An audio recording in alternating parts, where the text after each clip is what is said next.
Welcome to the Marketing for the Culture podcast, powered by the African American Marketing Association. Each week, we'll bring you an insightful conversation from some of the best experts in our industry on how to advance our career. Join the collective of Black marketers across the world, advancing their brand as we work towards creating a collaborative community. Hey everyone, welcome to Marketing for the Culture podcast, powered by the African American Marketing Association. Today we have a special guest, Guy Kawasaki. He is the author of Art of the Start, the time-tested Battle-Hardened guide for anyone starting anything. Guy, welcome to the show. How are you doing today? I'm doing good. Thank you. Thank you very much for having me. Yes. So you have accomplished so much in your life, your career. Can you give us a quick glimpse, a rundown of your track record, of your resume? I was born in Hawaii. I went to work for Apple, and here I am. That's the briefest one. No, I was born and raised in Hawaii, came to the Bay Area, Silicon Valley, worked for Apple, started some software companies, started a venture capital firm, became a writer, speaker. Then I went to work for Canva. To this day, I'm Canva's Chief Evangelist. It's been about 7 years. And now I'm a podcaster. My podcast is called Remarkable People. And I am Canva's Chief Evangelist. I make a lot of speeches and I write a few books. I love it. So let's go back a little bit. What was the transition like going from working with Apple into starting your business? That transition was, I have to say, relatively easy. Always is a strong word. For a long time, I wanted to start a company, a tech company. I mean, that's what people do in Silicon Valley. And so I left Apple to start a software company. And it was kind of a natural move. In Silicon Valley, there's a line of reasoning that if you work for a company for 20, 25 years, people are wondering, well, what went wrong? I mean, why are you still at the same company for 25 years? Having said that, if I had not left Apple twice, or if I had not turned Steve down for a third job, I probably would not be on this podcast. I would be someplace else in the world where there's no COVID and no rain and no Republicans. Full retirement. I guess, it's so much is magnified and glamorized with social media. But I guess at that time, were you like feeling some bravado? I'm like, you know what? I can bet on myself. I can do this. I know what I'm doing. Well, I mean, yes, there is a necessary level of self-delusion in order to be an entrepreneur. Seriously. So, yeah, you have to be somewhat deluded. Now, I admit some entrepreneurs who have taken that to the extreme being actual criminal, but you do need some delusions of grandeur. Otherwise, you would just, work in the back room of a bank for 25 years. Yeah. All right. So let's fast forward to Canva. Canva has been a game changer. It has, even coming out as a game changer 7-8 years ago, it's still continued to be progressive and, I guess, simplify graphic design for people like me. But what was it about Canva that stood out to you that was like, you know what? I believe in this company. I want to jump on board. Okay. So do you want the delusional answer or you want the honest one? I want both. Which one do you want first? The delusion. Okay. The delusional one is I immediately recognized Canva as a great opportunity that was going to democratize design, change the world, free us in a sense. When I worked for Apple, Macintosh democratized personal computing, and I believe Canva has democratized design. So with Macintosh, you were no longer at the whim of an IT department making you use MS-DOS. With Canva, you're no longer at the whim of a design department making you wait or use Photoshop.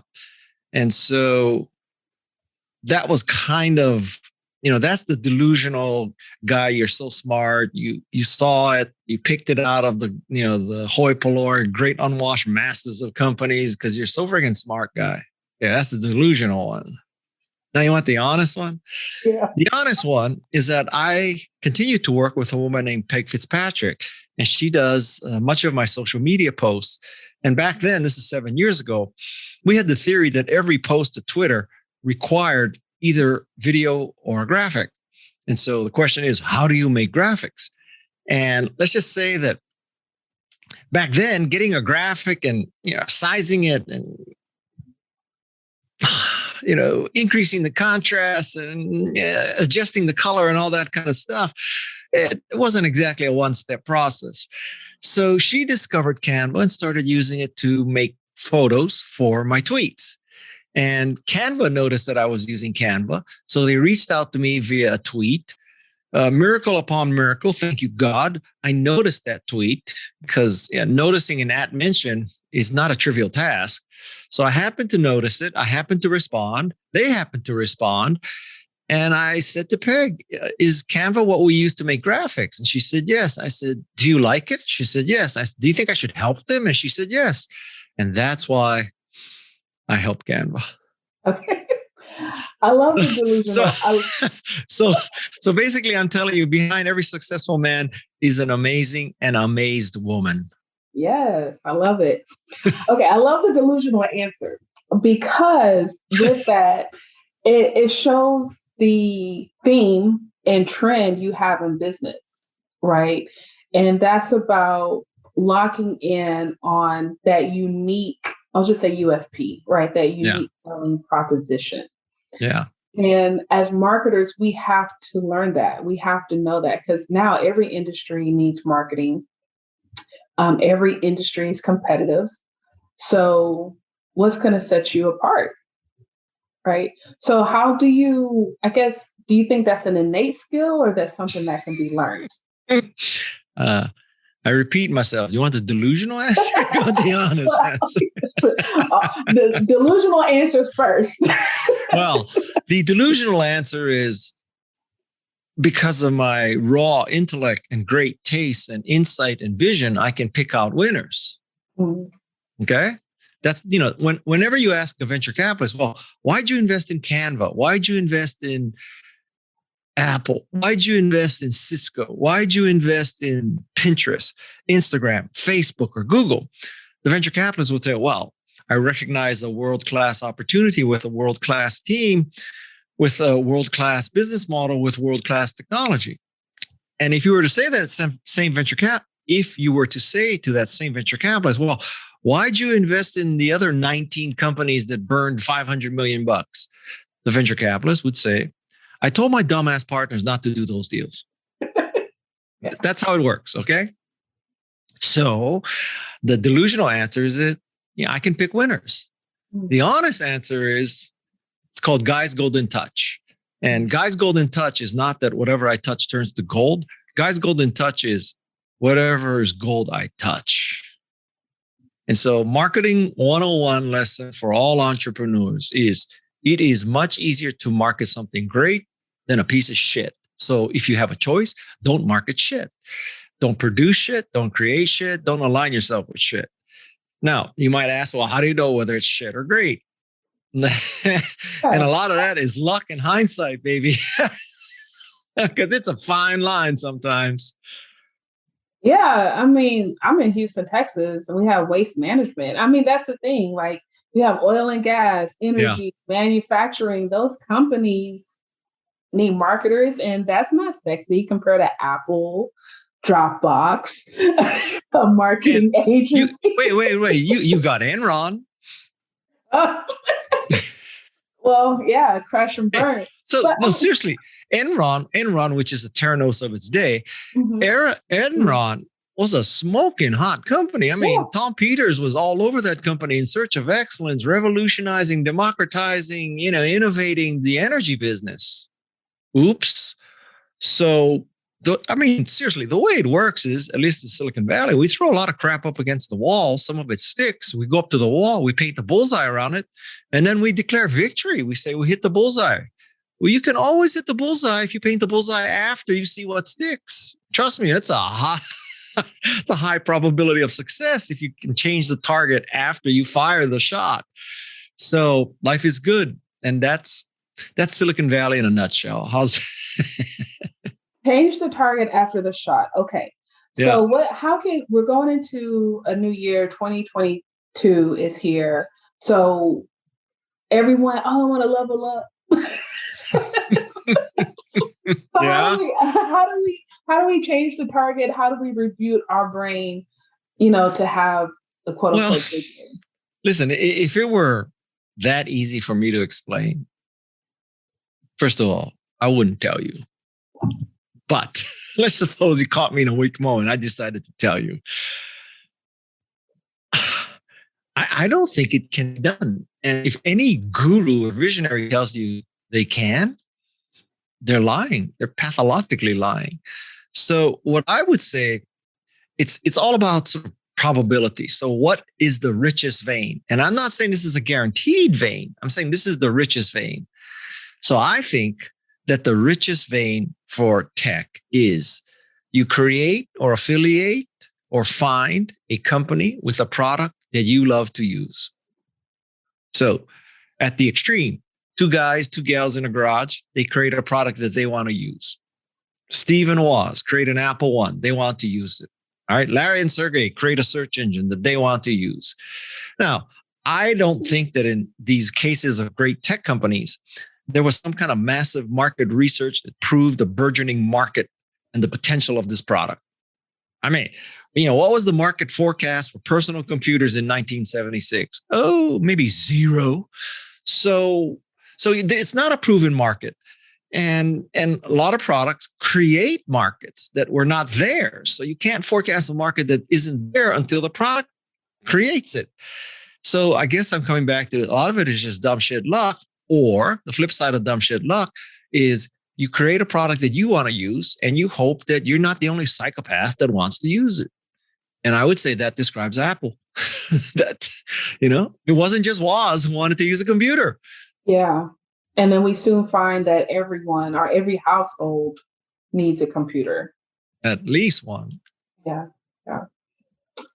I think in that process, because you talk about niching down a lot, I also think in that process, when you niche down, you have to be really patient to inform and educate your consumer.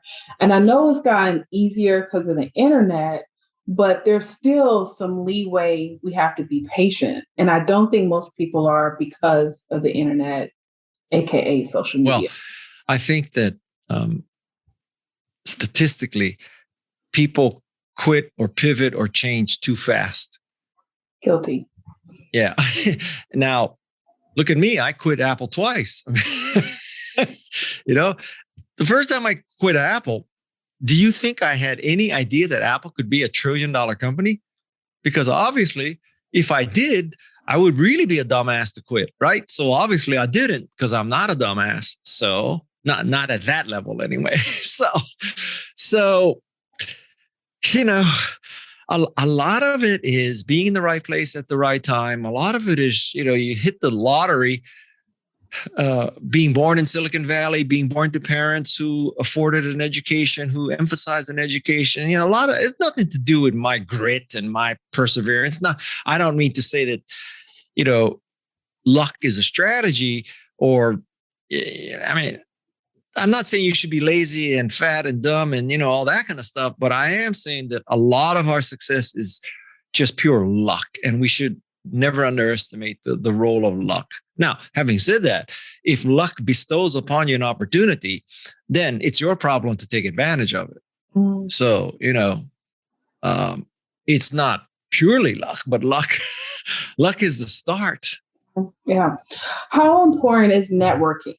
And I know COVID or no COVID, what are some ways to leverage network? Because I think people want to get in those rooms so they can strike, lucky when the time comes. Well, I have mixed emotions about this. So, if you're talking about Jerry Maguire shuck and jive, show me the money networking, I think that's bullshit. Okay. if it's going to cocktail parties with your cornflower blue shirt, driving your BMW, and that's it, then you're using all the buzzwords. That ain't me. I mean, if I never go to another party again, I'd be happy. So, but networking, I think, is making sort of sincere, valuable, important, mutually beneficial connections, which is different than shucking and jiving and passing your business card and being Jerry Maguire. Yeah. And so, why do people network effectively? Well, at one very basic level, it's not how good a conversationalist you are, it's how good a listener you are. In other words, shut up and listen. That would make you a better networker right there. So that's at a very tactical level. But I think at a higher level, the most important aspect of networking is, how do you help the other person? So you want to be a good networker, figure out how knowing you is beneficial for the other person, not for you. You just have to trust that if you're a good networker and you know a lot of people, it will at some point benefit you. But the way that you get people to know you is because it's useful to know you. Right. I would also make the case, it's not who you know, it's who knows of you, which is a very big difference. So case in point, so my podcast has about 110 episodes right now. Let's just put it mildly. I did not know all 110 people. It's not like I could just email or call up any of these and call up Jane Goodall, say Jane, what you doing next Tuesday around 10? Because I want to interview you. That's not how it works. So the way it works is, I didn't know Jane. I didn't know Margaret Atwood. I didn't know Scott Galloway. I didn't know, most of these people. But because of prior work, and it's decades of prior work, they knew of me, which is different. So I think that that should be the goal, that people know of you. Now, the question becomes, how do people know of you? Well, guess what? It ain't because you're Jerry Maguire. It's because you've actually done something. Duh. So I guess the bottom line is, do something great and then people will know of you and life gets better.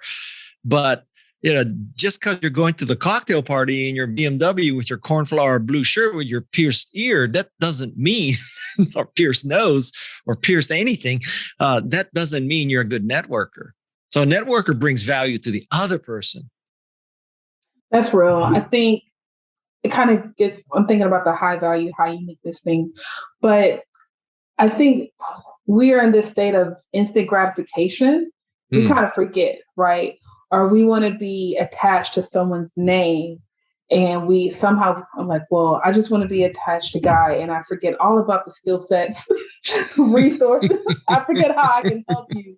And I do see that a lot on social media because, with the association, people are like, well, I want to help you. And I'm like, okay, great. I need help. But my help is based off of what you can offer. Or what you, bring to the table. Yeah. And okay. I think that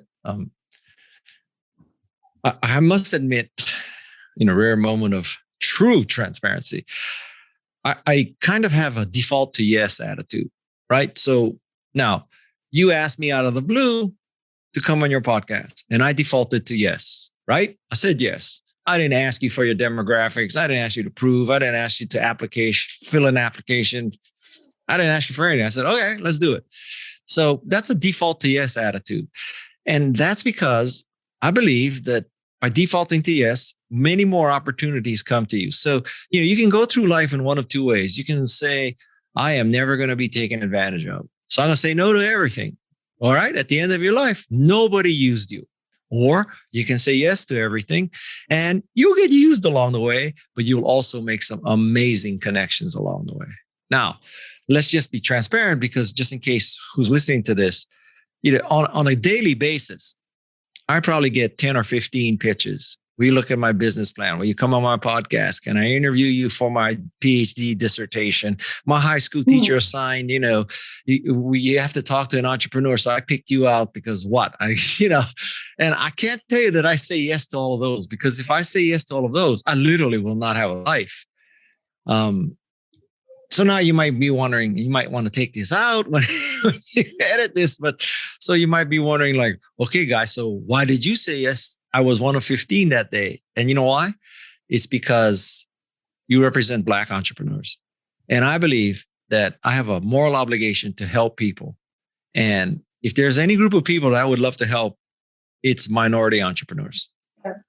So, if you were, let me just say, if you were contacting me from the Yale Entrepreneurs Group, I might not be on this call, right? Like, I want to help the next Kavanaugh get his entrepreneurial chops from Yale. I don't think so. Not high on my list.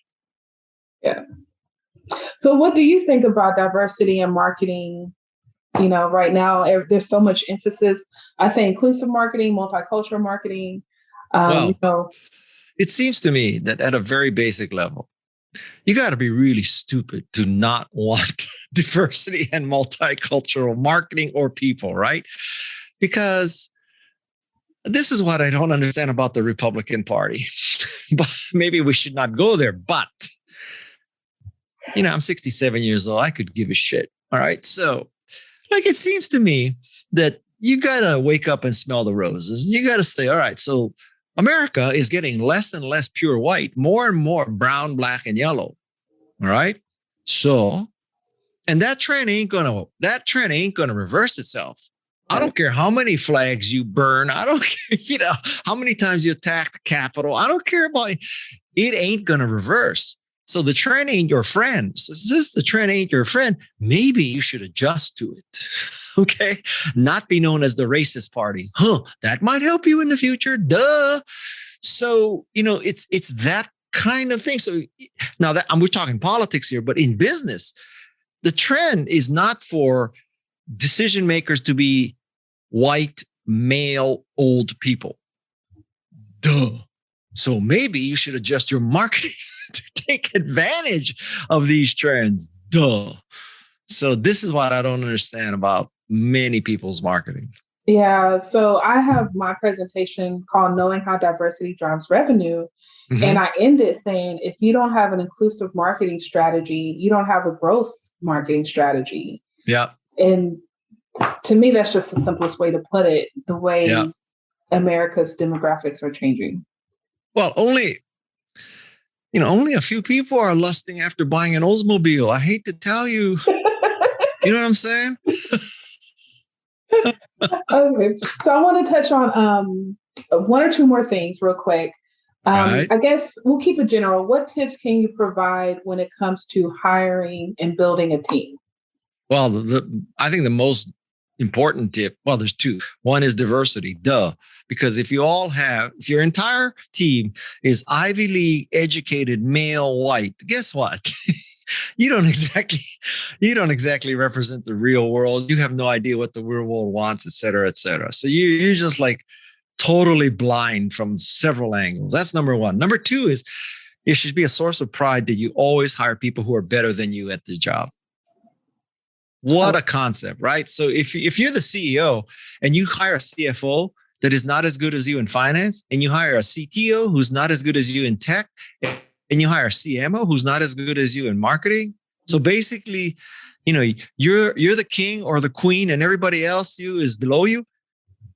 You're pathetic. You are a freaking loser. I mean, it should be a source of pride that I can look over a room and say, every one of these people can do their job better than I can. Yeah. That is a beautiful, beautiful statement. So that's my second piece of advice. And a similar question, what should we look for when it comes to partnerships, whether it's just a general collaboration or a major acquisition? Partners as in people you're hiring, or partners as in partnerships? Yeah, we'll just say 50-50, whether it's audience or investing, putting two businesses together, anything of that nature. Well, I mean, you just described all of business. Yeah. we'll go down the checklist a little bit. So, Okay. in terms of money, I understand the concept of you want to find someone that you like, that you share the same vision and the same passion, that you personally complete each other's sentences, kumbaya, like the Coke commercial. I think that's the honeymoon and dating period. Like, I can't tell you how many I can't tell you how many entrepreneurs that I've dealt with that right after they get funding, they say, yeah, we just closed our round and these venture capitalists, they really like us and they share our vision and we agree on everything and we like each other. We're going to play golf with each other, blah, blah, blah, blah, blah. And then, of course, the product is a year late and revenue is about 1/20th of what they forecast. And all of a sudden, they get thrown out of their company. Well, guess what? Venture capitalist sees an entrepreneur as a means to an end. That's it. Just you think you're friends with them. Okay, you're friends as long as you're making your milestones. But if you're not, you are just a means to an end. And it would be better for you, sort of depressingly negative and sort of pessimistically as I described it, it would be better for you to have a mindset that a venture capitalist is a means to an end. And I am a means to an end for the venture capitalist. That's a much more realistic and healthy attitude, because push comes to shove. As long as you're making your numbers, everything is good. And if you're not making your numbers, I don't care if you both love to play golf and you both drive Mercedes and you both went to the same school and you both were in the same frat. Nobody gives a shit. You either making your numbers or not. So that's the funding partnership. As far as corporate partnerships, I think corporate partnerships are vastly overrated and overstated. And I would make the case that most corporate partnerships are mentioned because you cannot talk about revenue, right? So if you had booming revenue, if your revenue was booming, you would not be blowing smoke about, we have a partnership that's very strategic with XYZ. And, we have this other partnership. It's because you cannot talk about revenue, because in a perfect world, you'd be saying, all right, so our month over month revenue increase is 20% and our signups are increasing day over day, 50%. That's what you want to talk about. But since you can't do that because your product is crap, you have to say, we have this strategic partnership with Walmart and, whatever. And, soon we'll be in the end caps. All we just have to do is sign the memo of understanding. Well, there's a long way between a memo of understanding and revenue. Okay. So I think partnership is a word that you use when you cannot use the R word, which is revenue. So a piece of wisdom that if you remember nothing else from this forecast, if you remember nothing else from this podcast, remember this: sales fixes everything. That's it. That's all you have got to know. Sales fixes everything. If you just remember that, you'll be okay. Now, so the last one is partnership in the sense of, a co-partner, somebody else you're hiring, et cetera, et cetera. I think for that, you look for someone who has the same sort of perspective on the business. Is it a short-term flip? Is it a lifestyle business? Or are you dedicating your life to this? Are you trying to dent the universe and change the world? Because all of those are, reasonable ways to do things. You just have to be on the same page. So that's number one. And number two, I would say you should always complement each other. That is not compliment, not in the sense of, you're like really good looking and funny. Compliment meaning if you're the engineer, I'm the salesperson. We complement each other. You do something I cannot do, and I do something you cannot do. If everybody in the company were engineers, who would sell it? And if everybody in the company were salesmen, who would build it? So you need people who complement each other's skills. Okay. What are you looking forward to in 2022? Well,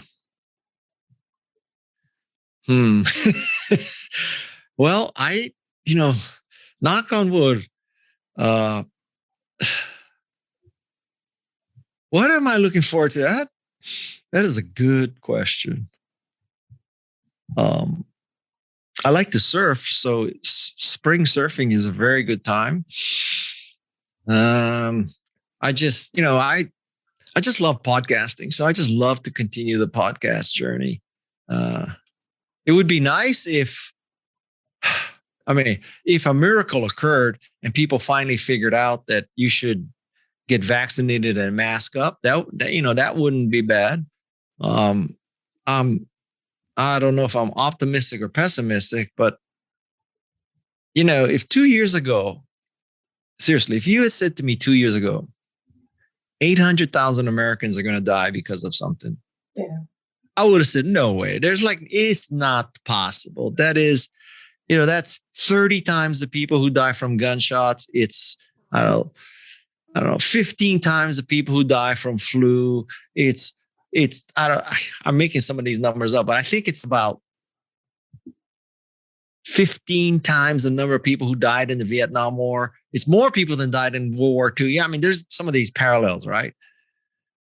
I would have said, there's no way. What kind of Ridley Scott movie did you just watch? That is just not going to happen. 800,000 people died.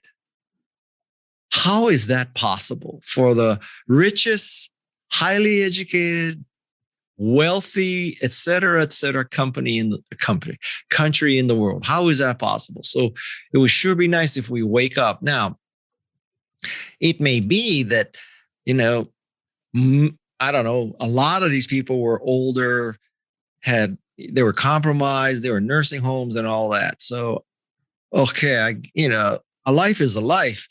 But maybe when it starts affecting children, people will say, now, I don't understand that at all. Yeah. So, but I want to give you one more piece of wisdom about marketing. Yes, please. That was my next question. Okay.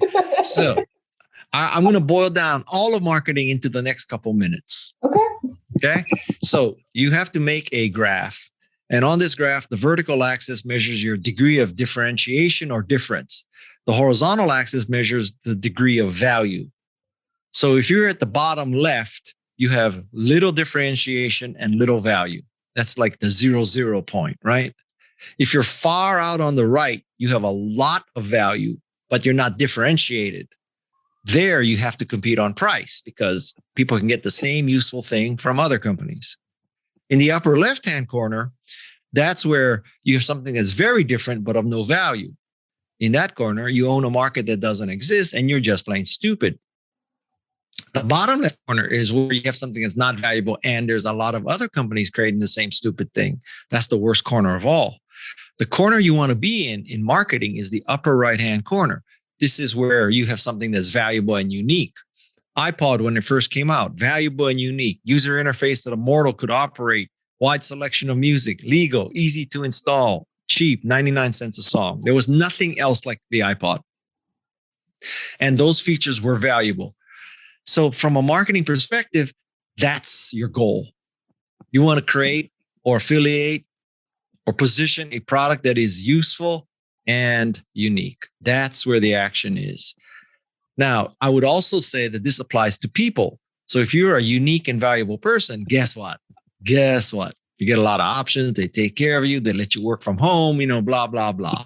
If you're a spouse that's unique and valuable, same thing. So I think that all of life boils down to a very simple thing. Be unique and valuable. That's good. That's all you need to know. Yeah, I came across it, but that was a good personal and professional breakdown. And I'll try to create that graph and put it in the show notes because that's good. Okay. And even more important than that, put in the show notes that they have to listen to remarkable people because I have a unique and valuable podcast. For marketing. Okay. For a marketing lineup, let's just stick with that, that segment right now.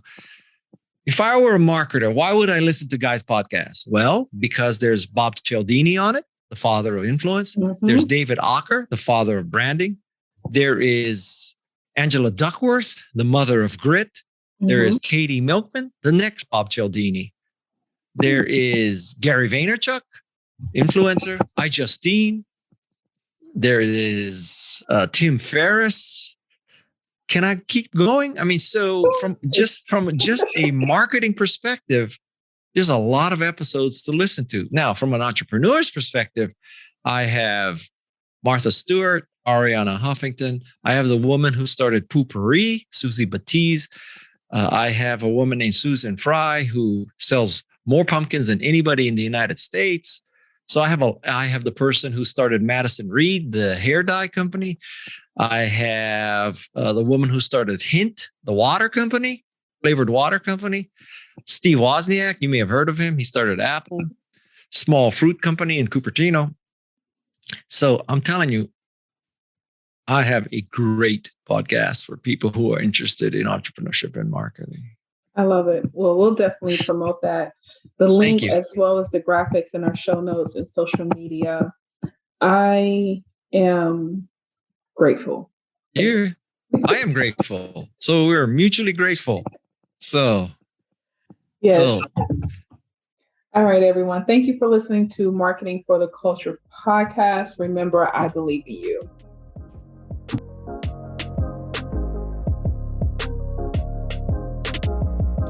Thank you for listening to Marketing for the Culture podcast. If you haven't already, please subscribe, whether it's on Apple, Google, Spotify, or your favorite podcast platform. And of course, our videos are on YouTube. If you have a moment, feel free to give us a rate, review, or just comment. We appreciate our sponsors for their continuous support. Also, if you're interested in learning more about our sponsors or becoming a member of the African American Marketing Association, visit aa-ma.org.